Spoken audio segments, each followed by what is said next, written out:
ध्यान से ही हम इंद्रियों पर संयम रखकर एकाग्रता प्राप्त कर सकते हैं। मन की एकाग्रता में ही सारा ज्ञान छिपा है। मन की शक्ति सूरज की किरणों की तरह होती है। जब एक ही जगह केंद्रित होती है तो चमक उठती है। तुम्हें अंदर से बाहर की तरफ विकसित होना है। कोई तुम्हें पढ़ा नहीं सकता, कोई तुम्हें आध्यात्मिक नहीं बना सकता।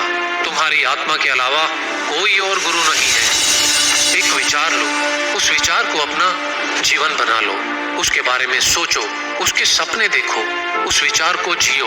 अपने मस्तिष्क, मांसपेशियों, नसों, शरीर के हर हिस्से को उस विचार में डूब जाने दो और बाकी सभी विचारों को किनारे रख दो।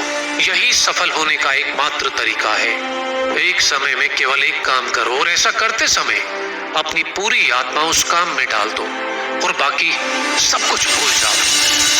पहली बार में बड़ी योजनाएं मत बनाओ, लेकिन धीरे धीरे शुरू करो। अपने पैर जमीन पर रखकर आगे और आगे की तरफ बढ़ते रहो। जब तक आप अपने काम में व्यस्त हो तब तक काम आसान होता है, लेकिन आलसी होने पर कोई भी काम आसान नहीं लगता। जिस समय जिस काम के लिए प्रतिज्ञा करो, ठीक उसी समय उसे करना ही चाहिए, नहीं तो लोगों का विश्वास उठ जाता है। उठो और जागो, तब तक रुको नहीं जब तक कि तुम अपना लक्ष्य प्राप्त नहीं कर लेते। निरंतर सीखते रहना ही जीवन है और रुक जाना ही मृत्यु है। जीवन का रहस्य केवल भोग और आनंद में नहीं है, बल्कि अनुभव के माध्यम से शिक्षा प्राप्ति में है। जब तक जीना है तब तक सीखना है।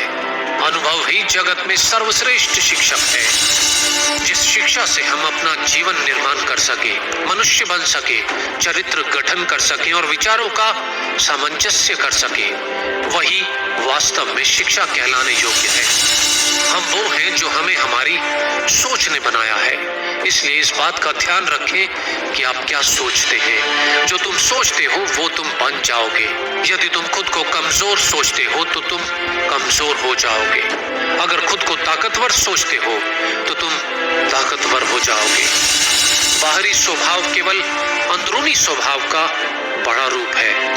वो कायर है जो कहता है यह किस्मत है, वह मजबूत है जो खड़ा होकर कहता है मैं अपना भाग्य खुद बनाऊंगा।